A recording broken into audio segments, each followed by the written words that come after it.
have Mr. Gary White, who has over 30 years experience in local government, planning within southeast Queensland, in Redland Shire, Gold Coast City, as well as in Ipswich City.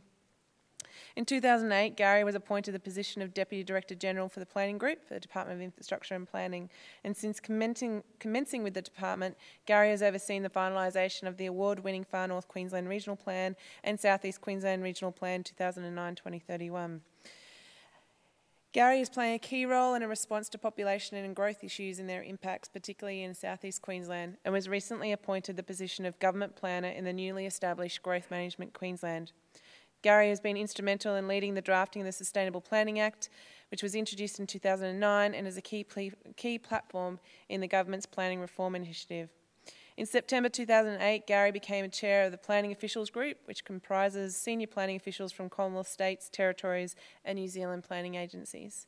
The group provides strategic planning advice to ministerial councils and actions, relevant items referred by the Council of Australian Governments.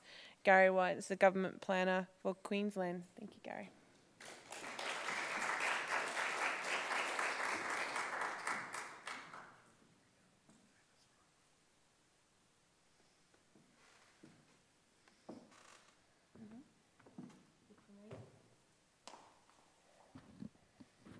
I mean, one of those questions where Sonia's saying, does it look familiar? It's a bit of a worry if it wasn't familiar, wouldn't it?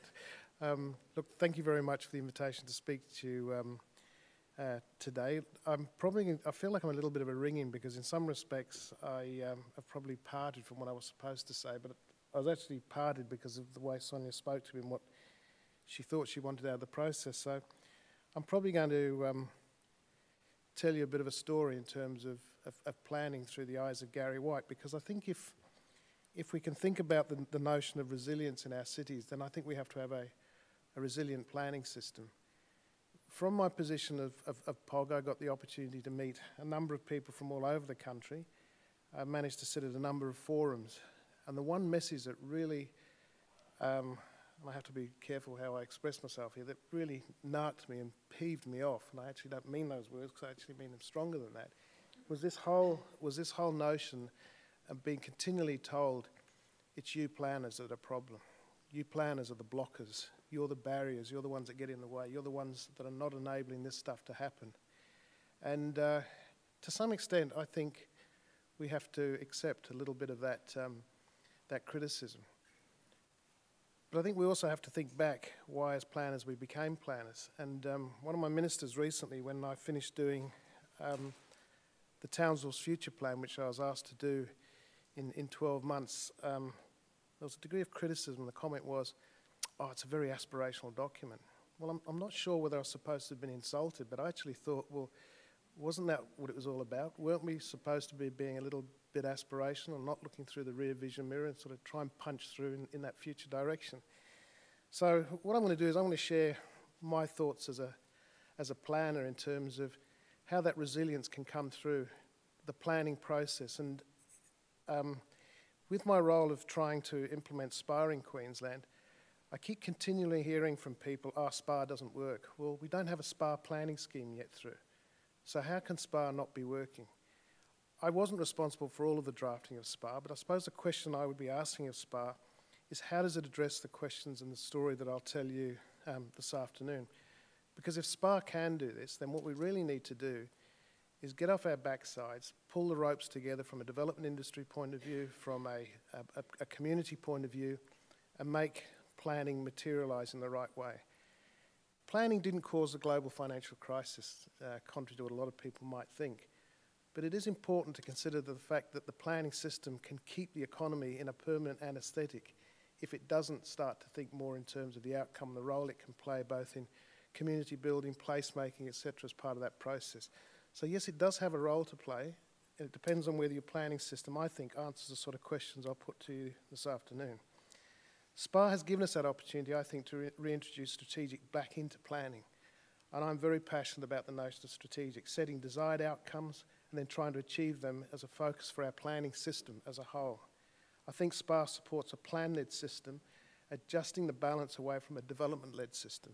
or in other words, an outcome-focused system rather than a regulatory system, which I think is what we've seduced ourselves into in our planning processes, which is why we open ourselves up to some of that criticism that I talked about earlier. It's my view that a strategic planning framework should tell a story about a place. And I just simply use the word story. Some people have said that it's a well-worn term that they've heard me use a lot, but it's the way I talk about it. So, and I'm up on the microphone, and so I'm going to keep talking about it, because I think you do have to tell a story about a particular place, because you have to put into context the way you want your planning system and your plans to behave. That story is what it is, what it's been in the past, what it wants to be in the future, and then lastly, how it gets there. Don't move straight into a regulatory framework if you haven't told that story in the context of the way you want your plans or your planning system to develop. And that means listening to the community. The comment was made before about engagement. And that's a key issue. Get the story told by the community in terms of engagement strategies, so it becomes the community story. That imprimatur is gained from how robust your engagement and your consultation processes are.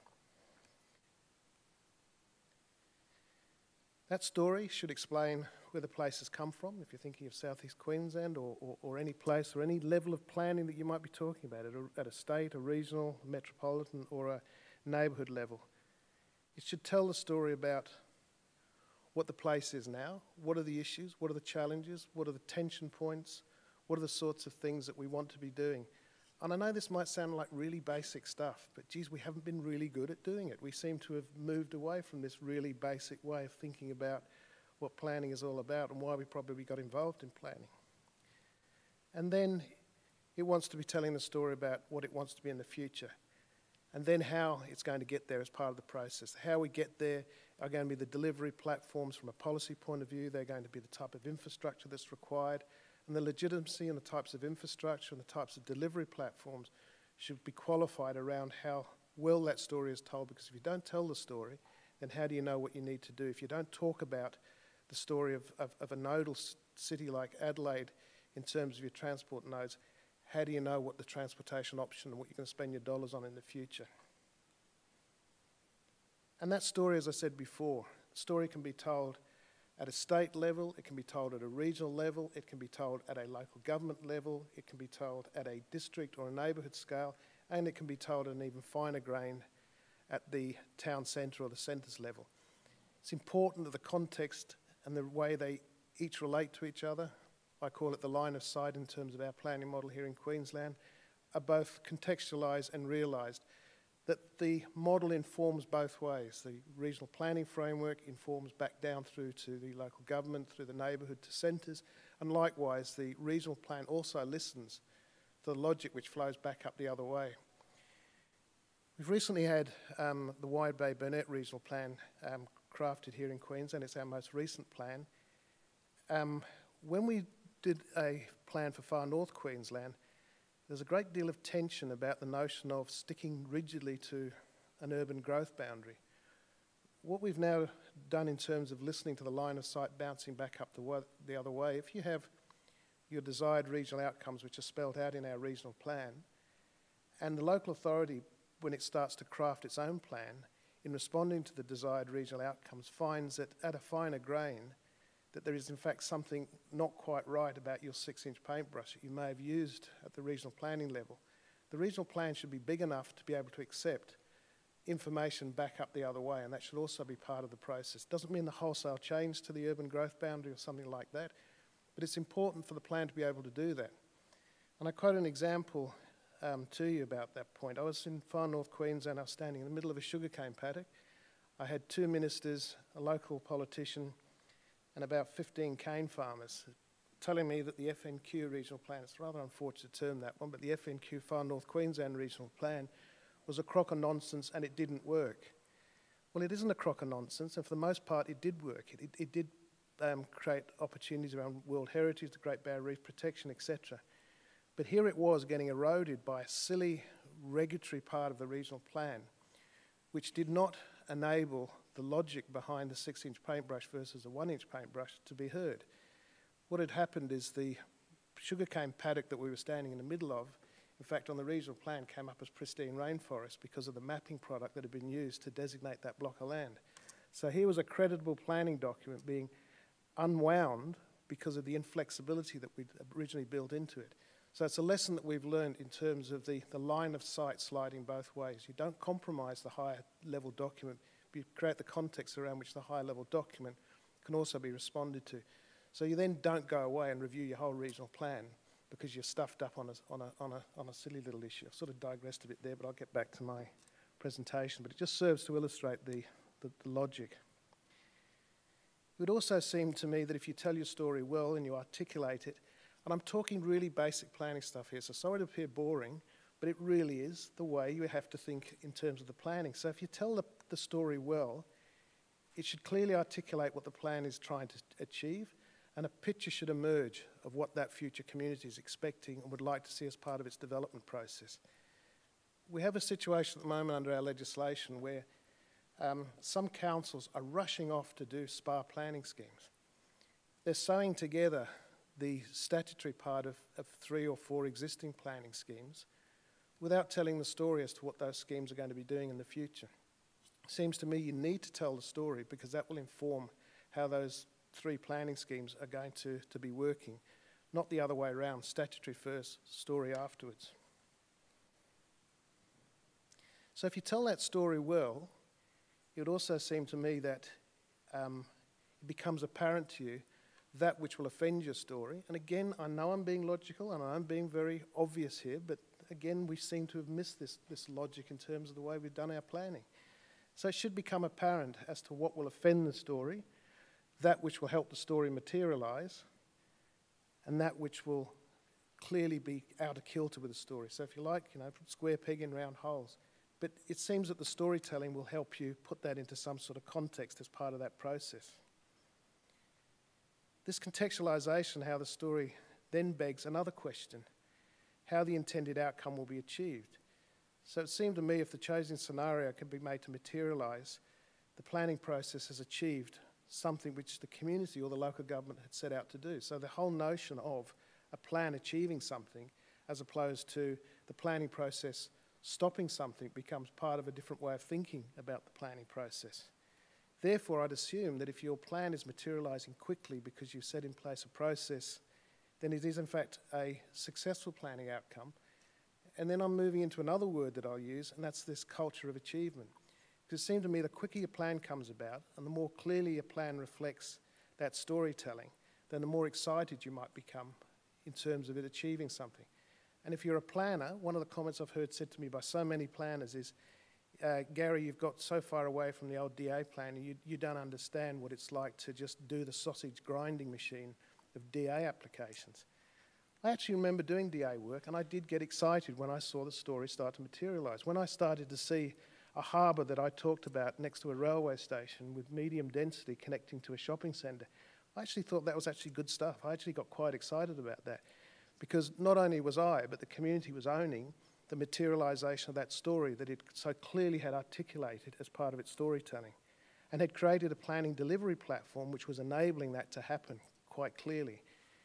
That storytelling also enables you to approach a particular developer that might come up with a proposal and slap it on the counter and then try to convince everybody in the place how important that is. And you basically feel like turning around and saying, which part of our story are you having problems in reading or understanding?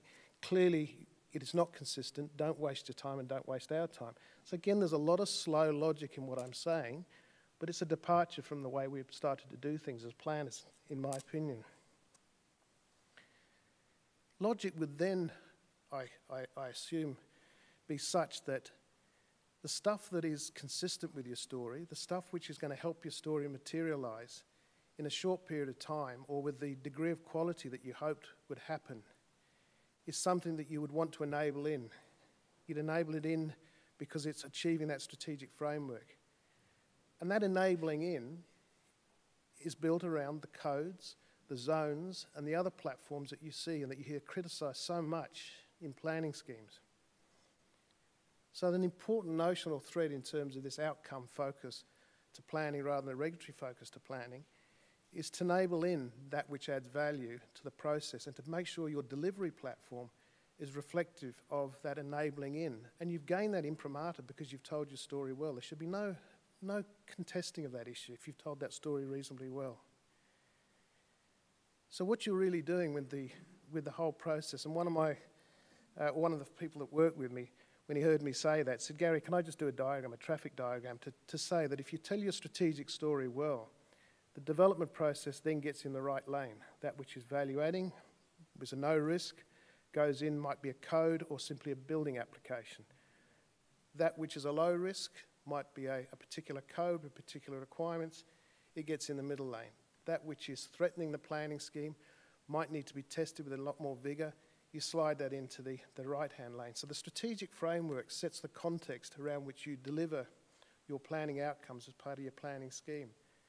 Again, that would seem to me so logical, and I don't know why we've made it so damn difficult in terms of the process. So I call that the notion of correct calibration. So that which is value adding to the strategic intent should be by its very nature low risk or even no risk, and therefore not be subjected to complicated assessment processes because of its alignment with what the plan seeks to do. That is some of the criticism that we get. You get people lodging DA applications. For example, if you've clearly articulated, like the comment was made in relation to the corridor or the TOD plan for Adelaide, this is a corridor. This is where we're expecting to see medium density. This is the characteristics of the medium density we'd like to see. And if you've done that as part of your front-end consultation process with the community, why would you then subject an application for a duplex, a triplex, or medium density to convoluted, complicated assessment processes? It would seem to me that that's not logical. It goes against the logic of the sort of story that I'm telling you as part of this process. Because I go back to the point, if you've all got excited about telling the story, then what you want to do is to see the story materialise. That you do want to see your TODs, you do want to see the development adjacent to the corridors. But we've got to get very clever at how we engage in terms of that storytelling exercise. And I'm now just going to move into another word which so often comes into this discussion about the process. I'm not sure whether I wore this particular issue, but I've actually accepted it very clearly, and that's this notion of a planning culture. I recently had the opportunity to meet with a local authority who was looking at their planning scheme, and I said to that council before we went into the to's and fro's, are you coming to me with a planning scheme which is smothering, gagging, choking, pushing away, or are you coming to me with a planning scheme which is enabling, creating, and focusing on outcomes? Because I will behave differently depending on what you say to me as part of this exercise. And that starts to connect to this whole notion of planning culture. Because if we bred a breed of planners who have got themselves into this regulatory, stopping, blocking, can't do mentality, then that's why those politicians and those various people have said to me at different times, you're the ones getting in the way. Because I actually think that if we change our planning culture to the one of getting enthusiastic, getting happy about creating outcomes sooner rather than later, then I think that is a culture. I think we can turn our planning into a different model. Maybe I'm too much of a Pollyanna, but I'm in this silly position of government planner because I actually do think that we need to do this sort of thing, because I think this is what planning set out to do, and that's what we all did as planners when we took on this subject. So without that clear message, you'll get a drawn-out churn of opinions. I mean, I don't know how many of you experienced this. We've certainly experienced it in Queensland. You don't tell the story. So a proponent goes to his consultant or her consultant and says, I'd like to have a go at so-and-so. Does the plan say we can't do it? No, it doesn't say it can't do it. Does the plan say, no, we can do it? No, we'll give it a go. And then we have a churn of opinions. We have a churn of expert opinions. We go backwards and forwards. We prod the community, we upset everybody because we don't really know what that application or that particular block of land was all about, as opposed to somebody coming to the front counter saying, I'd like to do X, Y, Z. You say, go away. Don't bother. Don't waste my time. There's our story. There's our codes. Don't bother mucking us around and don't muck yourself around. And that's that issue of certainty that comes out of the process. Again, maybe it's too idealistic. Maybe my story's too simple. But I think we need to make the stories a little bit more simple. So that's that opinionated, my view, this view, that way, whatever, an opinionated debate over every application, every process. And what we've done very well in our planning system over the last 15 years, we forgot to tell the story up the top. We now have a complicated referral process between state agencies. We have a complicated process of everything being done at the DA stage rather than clearly articulate the top end of the planning system, which is what it's all about. We also then connected to this simple storytelling, and it is an issue because it connects to that cultural issue. That's the risk management or risk avoidance strategy. Are you risk managing in something which value adds to your story, or are you stopping anything which might be a risk in any form, whatever? And I think there's two other flavours that come into this cultural discussion which you might want to talk about further. So without a strategic plan, without a direction, I think you have all the complexities that we've managed to build into our planning system and some of the issues here in Queensland that we're trying to build out of the system as part of a process. I'll just very quickly at the end of my presentation just relate this whole notion of line and sight, because that storytelling does need to put in context. If you're doing a local government plan, it has to respond to the regional plan. If you're going out with community engagement, it's no good going out with community engagement and say, we're here to listen to you, and anything you want, you can have.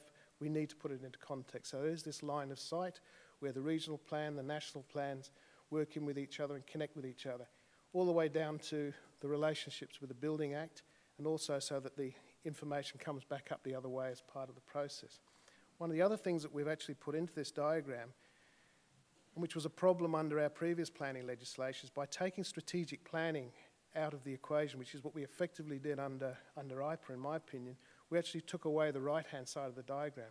The whole issue of storytelling, which comes in the blue writing, we went straight into the delivery regulatory framework on the left-hand side and created that gagging, choking type of planning system. And the other very important issue, and this is something which we've worked hard on, it goes back to that point that I raised just 2 or 3 minutes ago, is this whole notion of our planning system where we are today, which is very little storytelling strategy up top and a lot of effort in the planning system at the bottom end. For example, one government department said to me today, or one fellow that used to work in one of the government departments, we have 90 planners dealing with the referral process across the state. So the situation of the bottom loading of the system rather than dealing with the stuff at the top end meant that every time a DA application is lodged within a cooey of a transport corridor or whatever, it has to get referred to this particular agency so they can consider it then right back. So think of the delays, think of the distrust, think of the frustration that comes into that system. Whereas if there's an issue to do with a transport corridor, it's embedded at the top end of the process, so when a DA comes in, it's already considered as part of the process. So you're basically turning the triangle back up the other way, more input by state agencies, by community consultation at the strategic end, so that you can then start delivering the products that align with the storytelling at the bottom end. So that's my gossip for the afternoon. As I said, it is my story, it's my view on life, and I will measure the planning system, in my opinion, in terms of how it behaves, in terms of that story that I've just told you. So thank you very much.